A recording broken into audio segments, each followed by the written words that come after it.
Ay, sa wakas, sa'yo na nga. Hold it Dalawa back, yung hold mouse it. ko.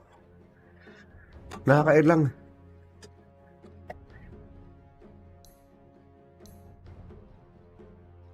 Bakit dalawa? Natanggal ba to? Nangyari rito? Nag-i-spiral eh.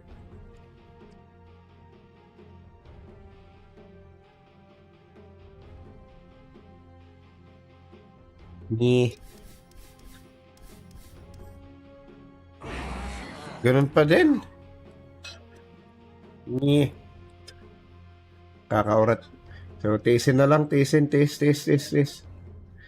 So, after nito, no, Yunob versus Undecided. Hindi ko alam kung... ano ba yun? Nagana ba ito? Nag-proceed pa ba yung Yunob? Parang wala akong nakasata eh.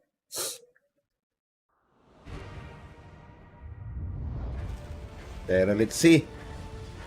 So, ayun na nga ang pagbabalik. After ng nangyayaring hindi magandang pagdidisi. Dahil nga sa ano na lang din. Kasi resolution pala itong ano.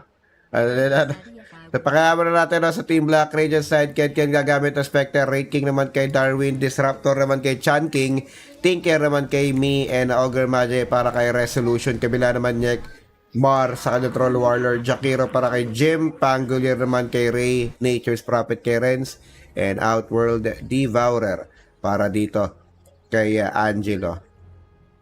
So, hindi ko ma-zoom out. Hindi ko alam kung bakit. Goods naman, no? Hindi ko ma-zoom out. Ewan ko ano nangyayari. Yun nga. Sandali lang, magkikita na nalandas itong dalawang team dito na hindi pa tatama yung Shield Crush dahil dun sa palubog. Shield Crush! Yan! So, naku po, si Ken nakaligtas pa pero si Angelo ata ang hindi maganda yung kalalagyan. Pero it's a prank. Si Resolution ang kanilang dadagitin dito. Iniiwan na nga ng Team Black itong kanilang bot at si Ray ang kukuha ng first blood para sa kanyang Pangolier dito. Mga kapatid. And I don't know what's happening with my mouse pero yun nga, hindi nga gumagana yung scroll wheel. Dahil siguro kanina yung nag-watch tayo ng in-game no, tas habang nakalabi. So, pag may pause, magre-recon lang din tayo. So, wait, recon na tayo. Let's try to recon as fast as possible, no? Kasi hindi pangit yun, hindi tayo makakapag zoom out, di natin makikita yung buong pangyayari kung sakali.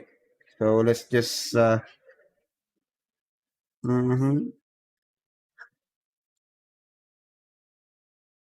So, binasa ko lang yung comment ng post ko dun sa tinda ko, guys. Sana wala pang nangyayaring hindi maganda sa loob in-game. Dapat pala na tayo kanina. Nag-reboot na tayo kanina. Pero kaya lang at least yung game ang importante, ongoing na eh. Kesa yung madidelay din tayo. Diba? So, goods na yan. Ito saglit na naman to eh.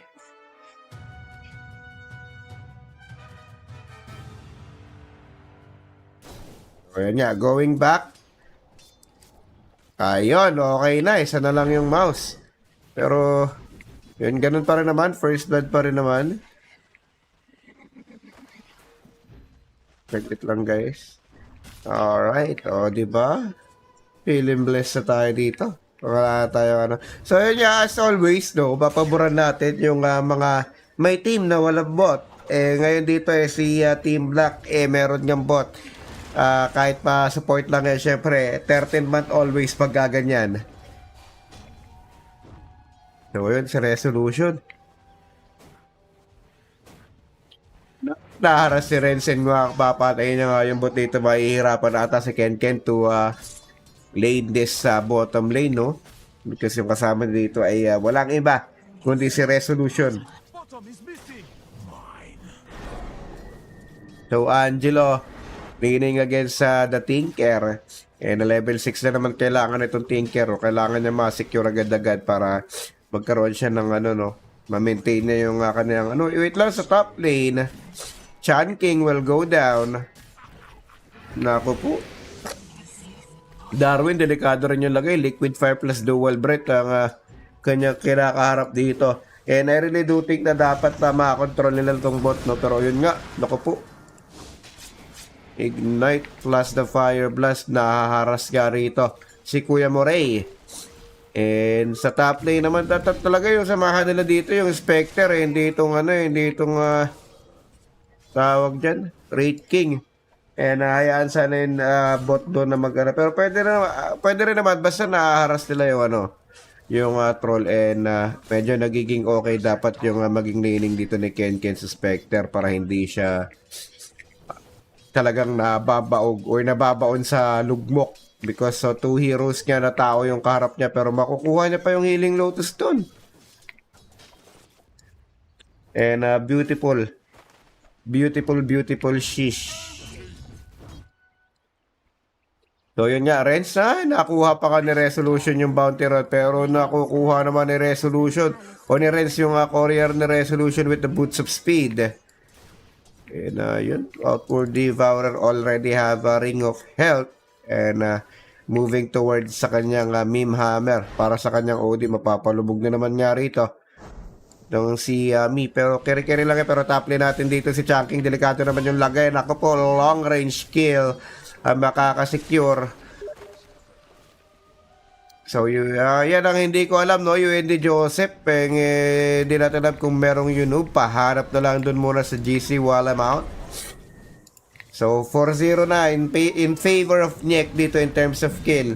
And wala, medyo maaga-aga pa nga ito, pero nakikita na natin yung kalamangan dito ng Nyek. And Renz dito, tamang habol kay Mi sa kanyang Tinker. And let's see, mapuproceed ba nila yan? Laser available dito sa Tinker natin. And hindi pa enough yun para mapatay niya itong si Renz. Pero naku, bumalik pa si Mi. Tango is not available, pero hindi pala, joke lang. Nakain niya kagad dyan yung kapunuan para siya mabuhay pa. Muntik-muntikan na nga rin naman siya rito, pero malapit-lapit na siya sa kanya level 6. 2 levels pa. Top lane naman natin dito, may balog-bugay na naman ang mangyayari, no?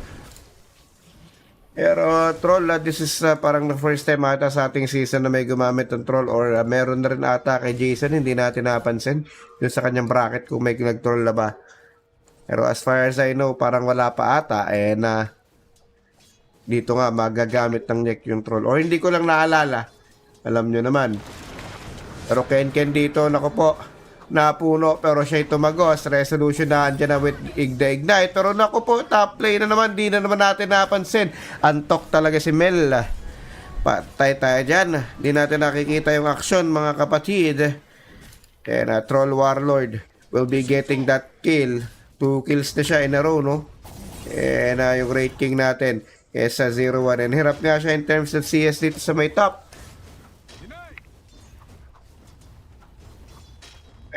Dalawang range yan, and melee ka, and disadvantage nga talaga sobra yan, especially when laning against the Jakiro with Liquid Fire and Dual Breath. Pero ayun, level 6 na doon yung OD. Nako, Jakiro manggagaling sa likuran. Nako po, Dual Breath plus the Liquid Fire, dalawa tatamaan. Yung Ice Path kanina hindi tumama, pero nako, okay lang yun dahil mamamatay naman din daw siya. And Ken will be able to kill Renz dun sa kanyang Nature's Prophet, and kahit pa paano may trade kill, and that's gonna be the first kill na makukuha ng Team Black dito sa ating game, or ating first game na makakas today. Ayun nga, Tinker naglakad pa uwi, and isang level pa para sa kanyang rearm, and also yung Kin Convenience. So medyo kalmado lang tayo rito ulit, no? 6-1, kalmado ba yan? 1 kill per minute ang average dito ng Nyek.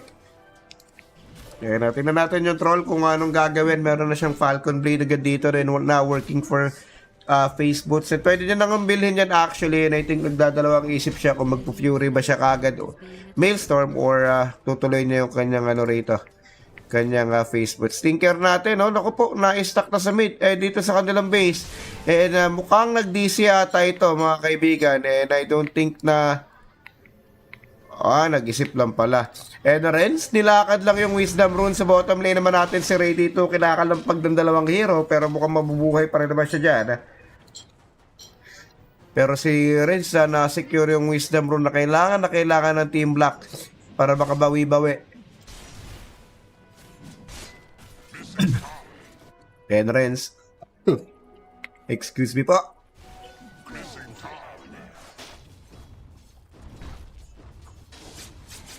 Ayun na, inubo na nga. Kalmahan lang natin, guys. Pwede hindi ata okay ang pakiramdam ko today.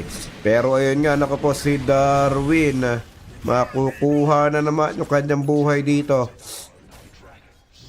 And si Darwin kahit 0-2, no? Makita mo na siya yung pinaka-nangunguna rito in terms of net worth sa kanyang team. Pero Angelo, buo na kanyang Mimhammer, tatamaan pa nga si Kuya Mumi. Pero enough ba yan para siya mapatay yung sunog rito ng Meteor Hammer ay hindi enough para siya hindi mabuhay.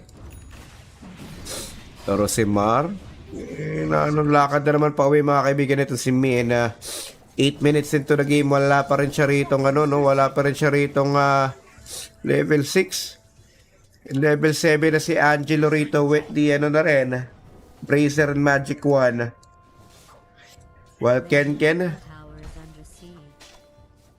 Umern build. So let's see.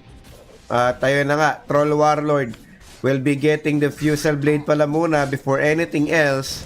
And Agarim. So wala na siyang farming item dito guys. So rumekto na siya battle mode. Yung gusto ata tapusin na maaga rito. And Jim nakikipagnormalan dito kay Chan King. Darwin magagamit yung kanyang mga skeleton pero dalawa lang yan. And kompleto pa kanyang skill. Adyan na nga ang Ice Pot plus the Macropire. And Chankin and Darwin I think will be going down dito kay Jim. Napap din nga ni Mar itong kanyang battle trance. And sa bottom lane naman dito Kenken nagtatago sa Torre. Ray gumamit na ng Rolling Thunder. Pero wala pa sila nakukuhang kill afterwards. So double diffusal blade tayo rito, no? Mid lane natin basag na.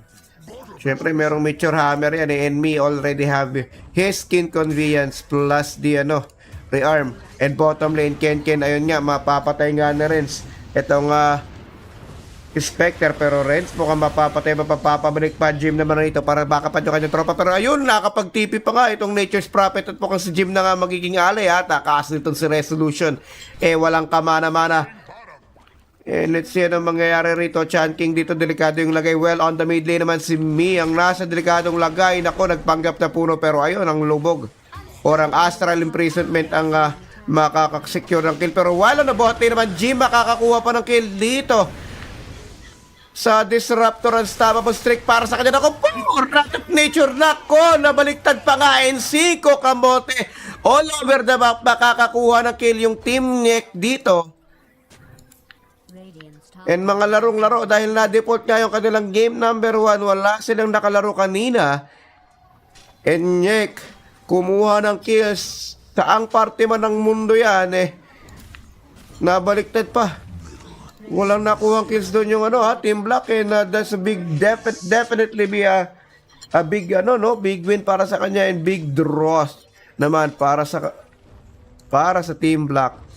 And I don't know kung paano pa sila makakabawi dito. And wala pang 3K yung network dito ng dalawang while at 11 minutes into the game, wala pa sa 3K network yung mga cores rito ng Team Black. Pero yung tier 1 sa top natin and I don't think that will change anything dito sa nangyayari.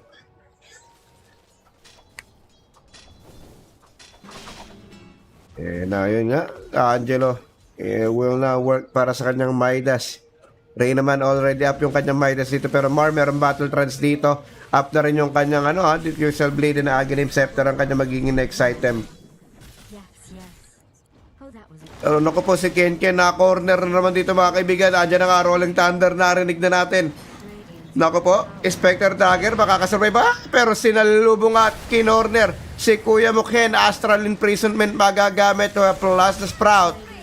Na yun nga, hindi na nga nakawala itong Spectre sa may bottom lane. Now tier 2 tower na yung target dito ng Team Nick to destroy. And let's see if madidepend pa to. I don't think may magagawa pa rito yung Nick, guys. Wala pang may level 6 dito sa Team Black. And only Tinker lang yung meron. Wait lang, Astral Imprisonment. Naku po, ando na nga. TP out will not be completed dito sa Tinker. And he will die again para sa kanyang second death. And Mar dito, hindi na natatakot kung sino mang kahaharapin niya. Ito ang sinasabi natin, guys, no? Excuse me. Mahirap paglaro talaga pag merong bot. Nakakasira ng momentum. Pero ayun nga, mid na naman dito, guys. Sila na naman. Resolution na naman ang may problema. Resolution is the problem. And 13 minutes into the game. 13k gold advantage with 18 kills para dito sa Team Nyek. And Ice Pad tatama kay Darwin. Wala siyang mana para sa kanyang reincarnation dito. And because of the diffusal rate. Pero yun nga, napuno. Ken, nakita. Ang problema naman, baka katakas naman siya rito because of the Spectral Dagger. Medyo mahirap ang kalagayan talaga ng Team Black rito. Pero ayun, wait lang. Makukuha nila yung monster kill streak nitong Jakiro. At yung aking anak kinuha yung kanyang pati sa may likuran. At ayun na. Nagsimula na siyang lumiyak. Pero yun nga, guys, no, despite of not having the farming items dito sa Troll Warlord, hindi na nga naging problema yan because parang gusto na nga nilang bumatal dito to take advantage dun sa kakulangan na meron yung Team Black, which is another hero.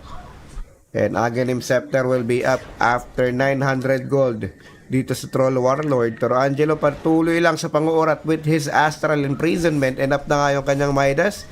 And Renz naman dito kukunin pa rin yung Double Wisdom Rune. And sa lahat ng kalamangan talaga, wait lang, nandito dalawa tatamaan na Macro Fire with the Ice Path. Darwin, available yung kanyang dito, SS, pero baka, ano pa? Hindi, may mana pa siya rito. Patay si Resolution Gym, muntik-muntika na ata, pero tatlo kagad ang mawawala. Sa Team Black, Darwin, makakatakas pa siguro to. Hindi naaabutan ni Angelo para sa Astral Imprisonment, pero muntik na nga si Jim. Tatlo sa wala ang magiging trade. And Mar, tamang trabaho lang. Tier 3 tower ang kanyang target dito sa may bottom lane. And ayun, Aghanims na nga ito. Bibilhin na lang niya yung Blade of Alacrity.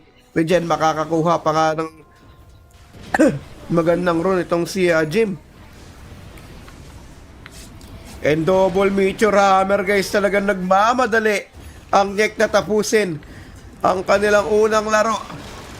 Pero Chunking, naku po, mapupuno, madarapan pa nga ng Sanity's Eclipse si tropa. And wala na silang pakialam kung sino man yung makita nila, buhos, di peligro lahat. Kasama na yung Meteor Hammer pagka off cooldown, ayun, may hammer agad dito sa may tower, pero ayun, backdoor protection. Mabibisahan niya rito sa may mid lane. Pero si Mar nasa nasa bottom lane lang talaga siya. Pero yun, sa may likuran, si Resolution na naman ang mamamatay. Resolution, pag panel ka na lang, disband na yung DC, matagal na.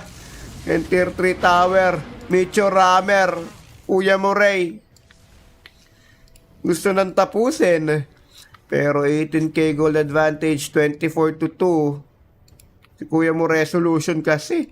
Pero ano na nga, ang Aghanim Scepter dito, buo na. No? Spectre naman natin, medyo talagang hindi maganda naging game niya. And konti na lang naman para sa kanyang Blade Mail. Pero yun nga, anong gagawin ng Blade Mail niyan? Kung ma-Astral Imprisonment ka din.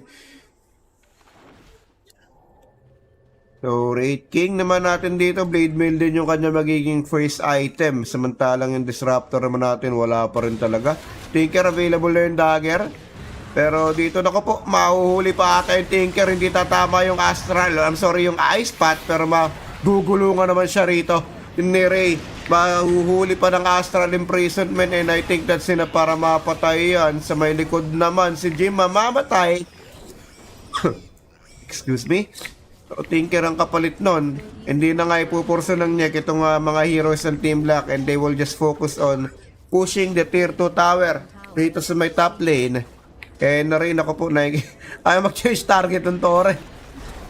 Pero yan nga, Angelo, makikita na naman si Resolution.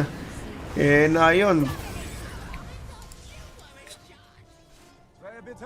So talagang yung troll talaga dito, talagang bot lang yung trip niya. Mapapabalik nga siya rito with the glimpse, pero hindi siya maaabutan. Medyo mabilis talaga yan. So, yun nga, no? Meteor Hammer lang sila ng Meteor Hammer dito, plus the Treant. Hindi na yun. Kalahati na kagad yung buhay dito ng tower. Double Meteor Hammer.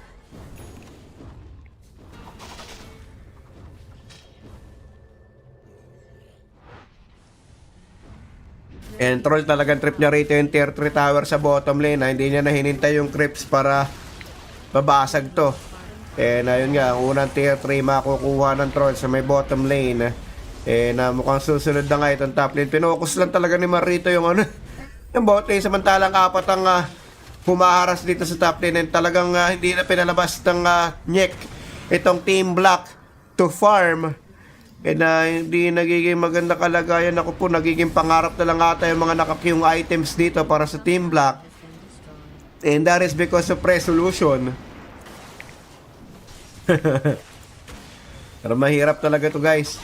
Especially itong sitwasyon na talagang sobrang nakakalamang. Itong inyong kalaban sa 5k gold lead niya, no? When you compare it, or almost 6k na nga. Ito yun na.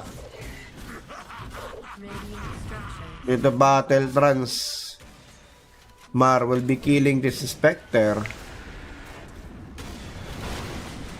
So, May dito, patuloy lang yung kanyang pag-spam ng rocket.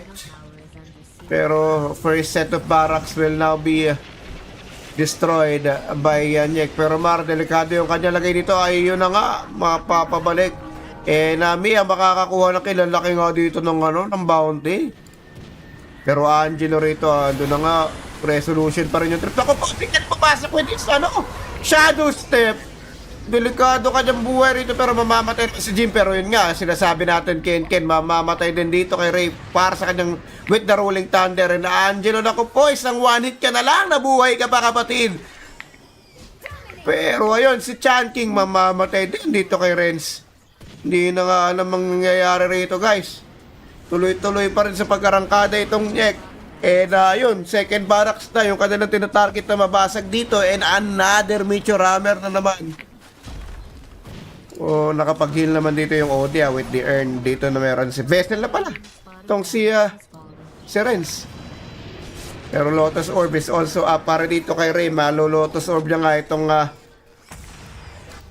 skills dito ng ng Team Black. Pero ayun, second set of barracks will now fall down para sa Team Black. Patuloy lang talaga. Di pa umuwi ata yung ibang heroes dito ng Nyek And marbuhay na rin. Ayun, nakipagbalugbugan pa. May battle trance siya dito. At ayun, sa may likuran, kagulo na talaga. Ken with the blade mail mapapalubog. At ayun nga, sinasabi natin guys, with the Meteor Hammer, Shield Crash, Swashbuckle, Wicked Sick para kay Ray. And tier 4 na, hindi natin na napapansinin yung mid dito. Kanina yung ay wala pala. So basag na kayong isang tenga dito ng Ancient. And Renz, delikado palagay. Dako po, Darwin with the Blade Mail. Kaso hahayaan na lang yan ng Nyek dito. Tier 4 na talaga ang kanilang target. Plus the Ancient. Ayun ang nangyayari. And Mar, binasagan pa nga sila ng item dito. Hagarib silang natira. And wala lang item yung troll.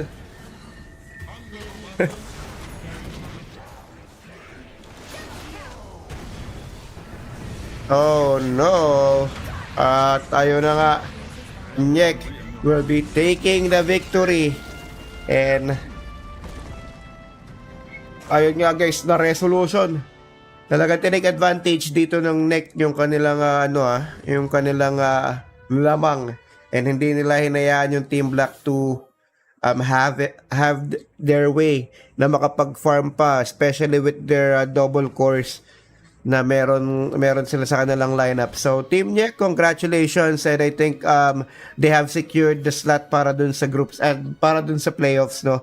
And Team Black, hindi ko pa nakita yung score nyo, pero GG's pa rin, at least you still fought well, kahit nakulang kayo ng isa. So we'll be back and let's check if available ang Unoob against Undecided.